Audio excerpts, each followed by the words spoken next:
Hello. Hello and welcome to this video. In this video, we will quickly see some of the UUID and JSON queries, and then we will move on to the theory part. So the first thing about UUID v7 is that its support, I believe, came in version 18. So the simplest way to check is you run select UUID v7, this function, and if it returns, then your UUID is there. You will have to enable this PG crypto function. So you need to run this one as well. I have already run it. Now let me drop this table which I have created. I was testing all the queries. So say drop table example underscore table. And become this. So I have created one example table whose primary key is UUID v7. And data JSON and JSONB, two columns are there, and there is a timestamp. We don't even need this timestamp as such. Okay. Now, one thing I want to bring your attention to is that suppose you are an older PostgreSQL and UUID v7 is not there, you have UUID v4, then you can call gen-random UUID. Okay, so this will replace the UUID 7. I think it's not good to name it UUID v7. You should name it something else. But in any case, just simply say gen random UUID instead of UUID 7 and it will use v4. Now there are certain columns. There is only two columns for JSON. One is JSON, one other is JSONB. And we are inserting three rows with the name, age, and skills. So name is a string, age is an integer, and skills is an array. So if we insert this, the example table does not exist. I have to create it. So we create it, it is created, and then we insert it. There we go, it is inserted. Now we can select. So this is the way to select it. We select name and age, and our name and age are selected. There should be three rows. Yeah, three rows are there. Let me bring it a bit up. And then we select name as name and age as age, where age is greater than 28. So Bob will not be selected. You see Bob is not selected. So focus on the syntax a bit. And then we select skills are Python. So we get Alice, who has Python and skills. Then we check for Alice, and we have Alice again, and then we create an index, gen index, or an index is created. Okay. Now about the example, if you want to run these examples, these you can't run through VS Code. If you try that, it won't produce any output. Okay. Suppose I run this. Okay, it is producing output. All right, very nice. So you can run the query just like that. You can select anything from documentation like this, and you can run that as well. So it's selected. So I would advise you that you go through all these execution stuff and get acquainted with the JSON syntax. Now we left, we did till JSONB indexing, and I don't remember exactly. I think we had covered this. Yep, I think I have covered this. So we'll start with JSONB subscripting, and let me close this. Make this. So I got Docker running, as you can see, not Docker Podman. I don't use Docker. Podman is better than less resources and does not require root privilege unless you are binding to port less than 1024. So this is my PostgreSQL running. I got it up and running about an hour ago. So we don't need this anymore. And we were going to study JSON subscripting, JSONB subscripting. So not much is remaining. We will finish JSONB today, and then we will continue on arrays in the next video. So welcome to read through. It may be boring as all read throughs are. So the main purpose of doing the read through is get the exactness of the documentation. So please bear with me and let's get started. The JSONB data type supports array style subscripting expressions to extract and modify elements. Nested values can be indicated by changing subscripting expressions following the same rule as the path argument in the JSONB underscore set function. If a JSONB value is an array, numeric subscript starts at 0 and negative integer counts backward from the last element of the array.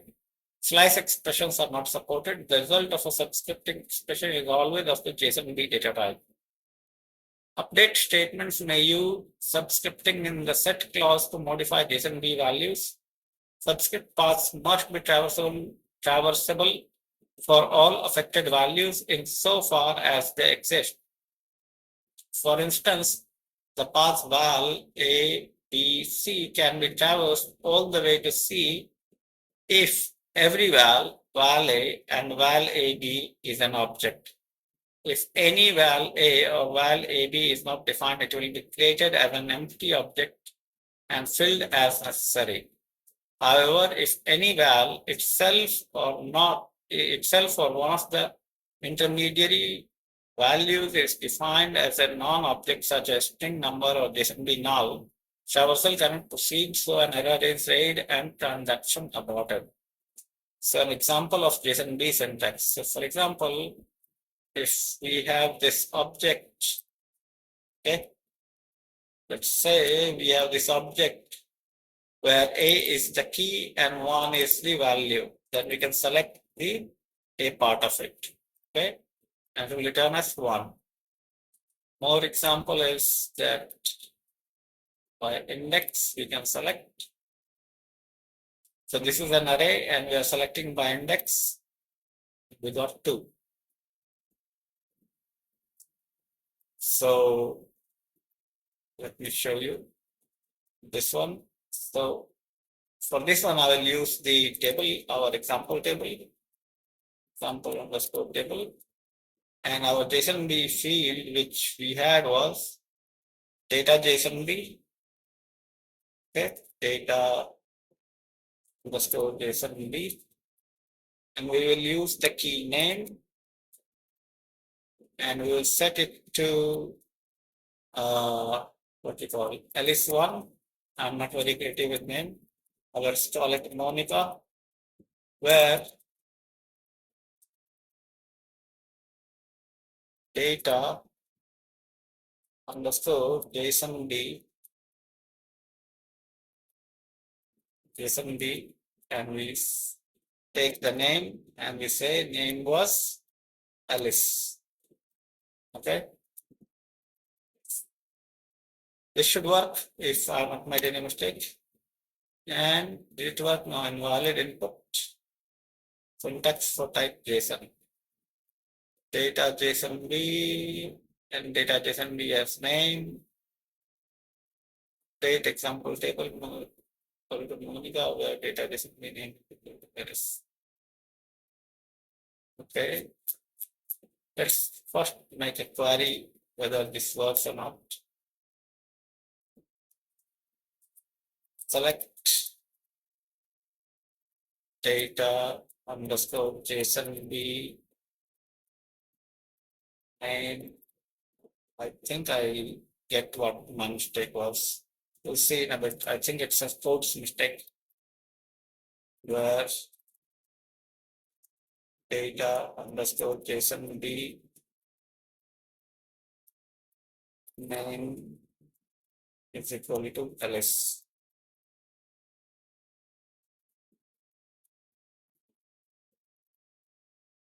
The column data JSONB does not exist. Data underscore JSONB from example underscore table.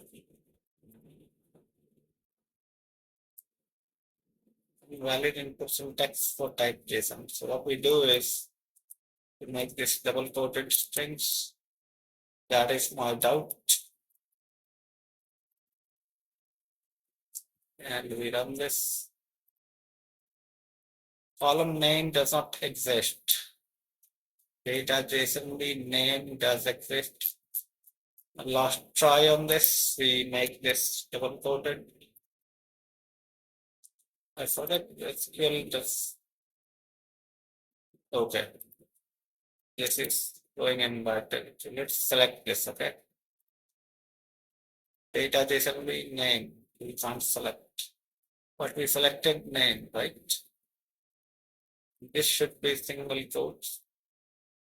Select from example table word.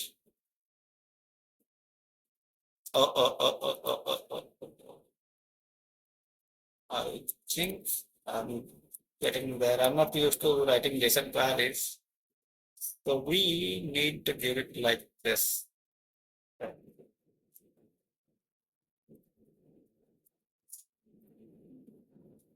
This should work, right?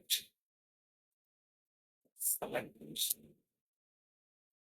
Okay, this works. Right.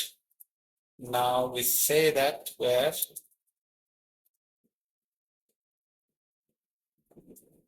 now if this works, that should work also.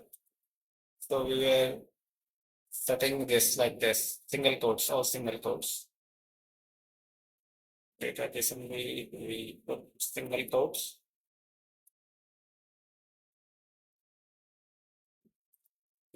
And single quotes here and single quotes here.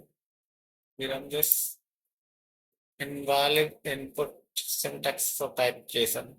Data JSONB is JSONB, right? See, yeah, it is JSONB. So it says invalid input syntax. That can be only this, right?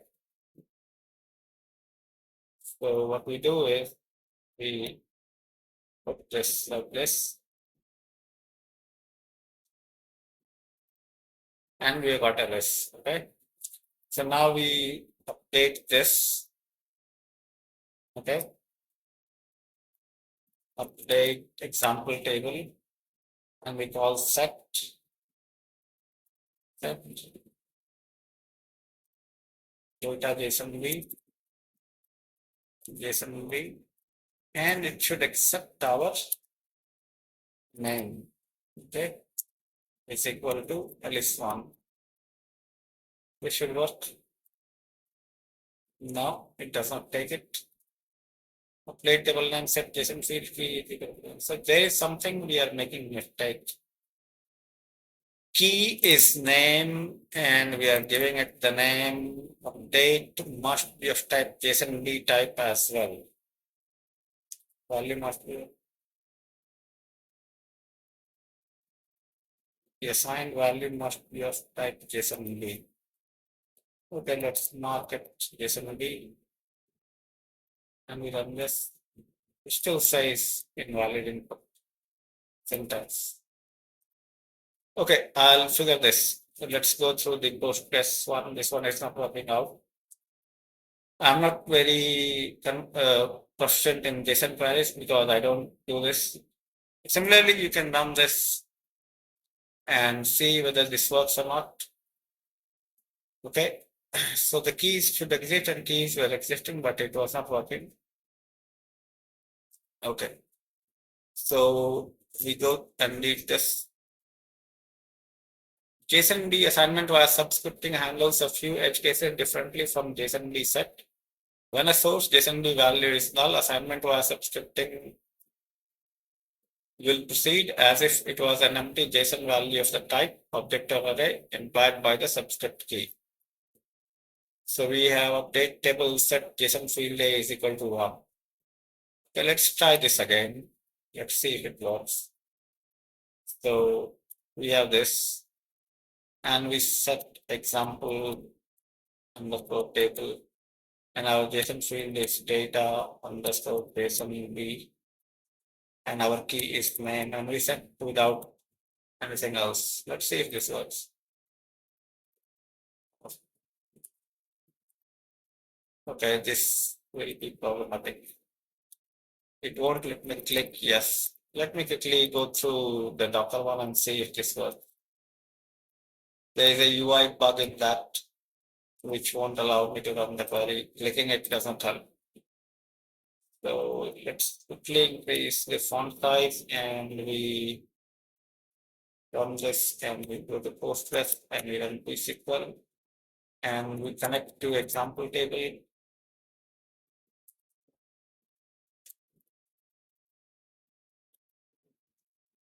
Okay, example table does not exist. So what am I connected to? The example table is not here. Where is it? Give me a second. It is localhost 5432. So that means I have a local Postgres running. I don't have Postgres. Let's see. Status there? No, I don't have. Yeah, my address, not tools. The Postgres should be that only. Yes. Stat minus 3 So we have master running here 5432. So 5432. It is running here pasta. So that is post that is Podman only. Okay. Backslash L. It does not have that table. Okay, let's create it. It's not there, fine. What we are going to do is we are going to take this create table query and paste it there. Okay. Okay, it says example table already exists. Why does not listing example table? No, it does not show that. Where is example table? I don't see it. Oh, it's a table. Aha. Not the database. The table is here. Okay, table is there. So we insert more data here. It should be there. The data should be there. Select star from complete table. The data is there. Okay. And then we take this and paste it there. And there we go. So we'll see that all names are now. No, it didn't change the name. JSONB, yeah, it changed the name. So update worked. But the keys worked. For some reason, Visual Studio is not working properly. Okay. So PSQL is working. So it was all the problem with the. So now we set it back to Alice. And we do the same thing where data underscore JSONB name is equal to what? Alice is invalid. Token Alice is invalid. So why it is invalid?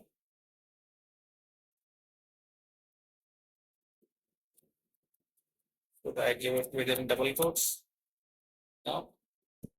Update example set JSON data b list where data b JSON name is equal to 1.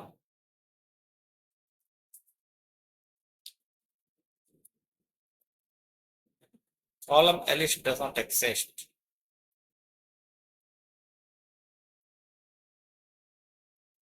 This is the column name. So for example, for some reason the set queries are not working. Date table name this works, set JSON database into this. Now we are setting it to Alice, it does not work for some reason. Okay, so we select this, okay? Select star from example table where this is turning out to be a nightmare. We select this. We don't get anything.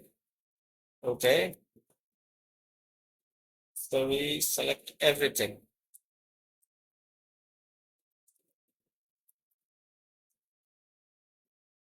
Select start from example table. Okay. It got posted there. So the name is one for us. Okay. So this update worked, and after that, nothing worked. So suppose we say that this. So we want to pay this, we want to set this name to ls. It says column ls does not exist.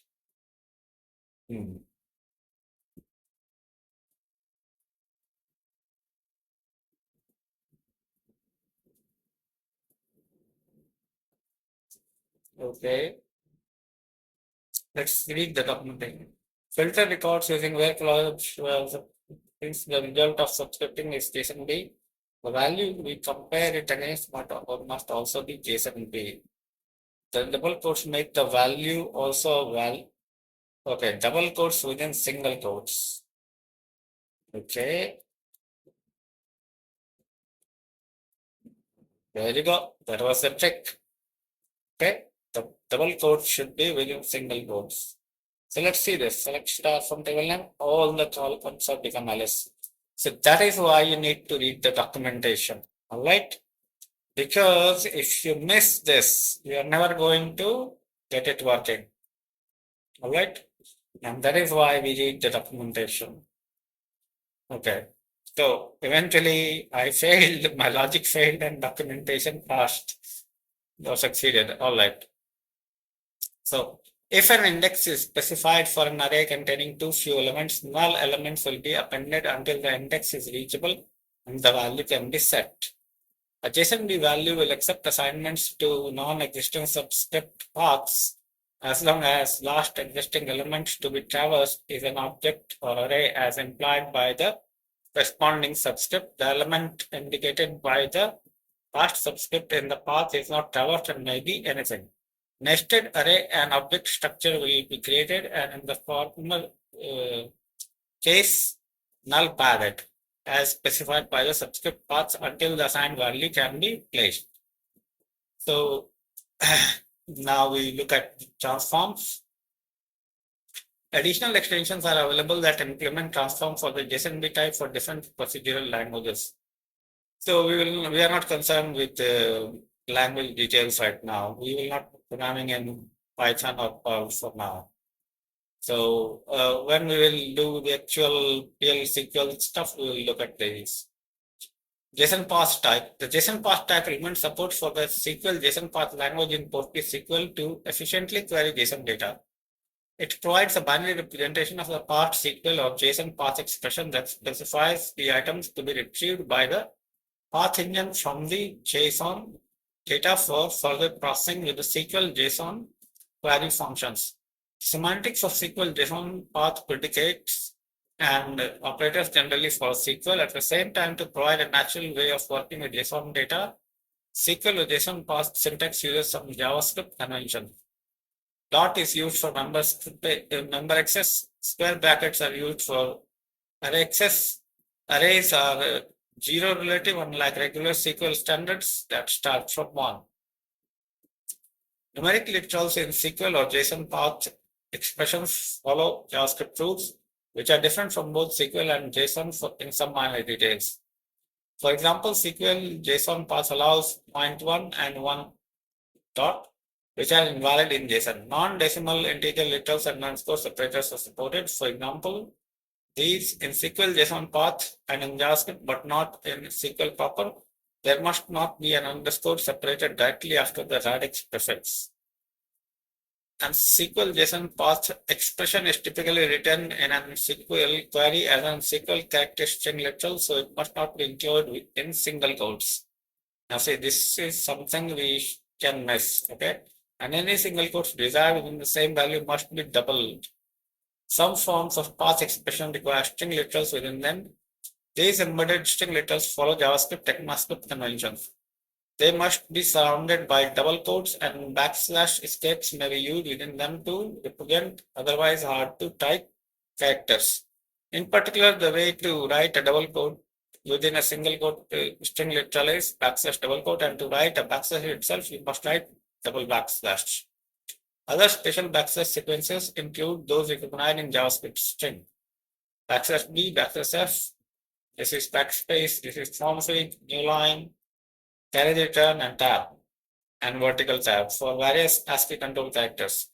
\xnn for a character code written with only 2 hex digits, \UNNNN that is quadruple N for a Unicode character identified by its 4 hex digit code point, and \UN within braces for a Unicode character code point written with 1 to 6 hex digits.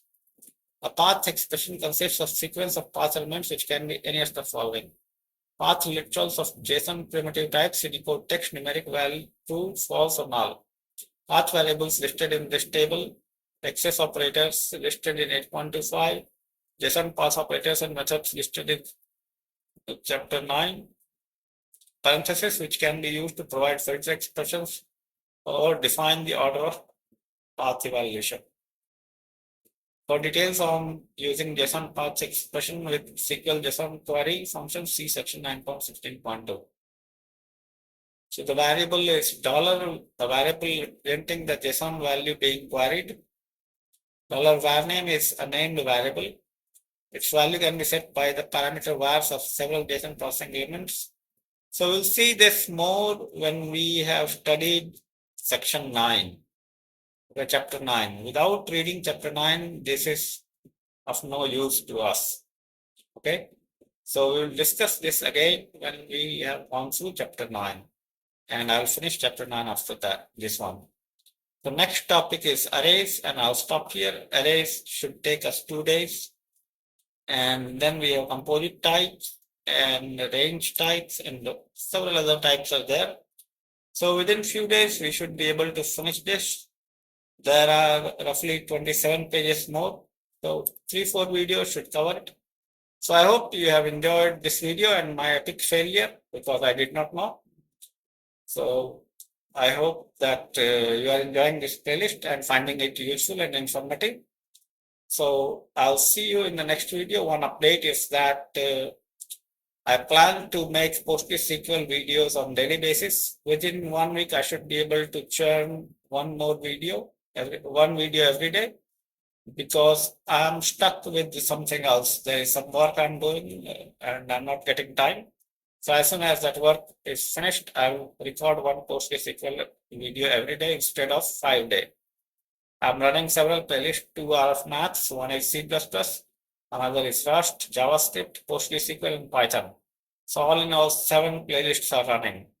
So the programming videos rotate on the basis of 5 days per video.